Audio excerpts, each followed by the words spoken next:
গাজীপুরের টঙ্গীর বিশ্ব ইজতেমা ময়দানে সংঘর্ষে ৩ জন নিহত হওয়ার মামলায় মাওলানা সাদ কাদলম্বির অনুসারী মুয়াজ বিন নূরকে গ্রেপ্তার করেছে গাজীপুর মেট্রোপলিটন পুলিশ।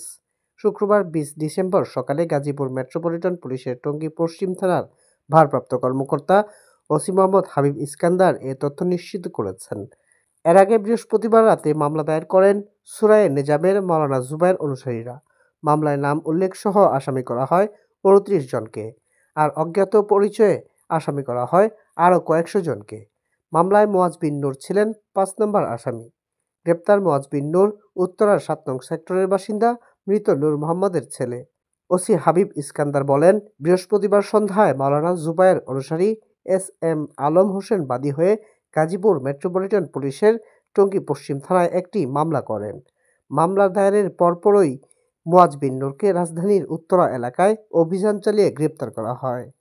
সাথীদের নিরাপত্তা দেওয়া লাগবে। বড়রা আমাদের বড়রা এখন মাশওয়ারা করে ফয়সালা করছেন, কেউ মাঠ ছাড়বে না।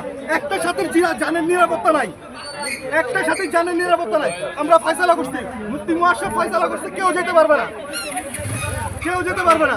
একটা সাথীর নিরাপত্তা যিনি উনি এসে ওয়াসিফুল ইসলাম, রেজা আরিফ ভাই, আপনারা এখানে এসে ফয়সালা দিতে পারেন সাথীদের।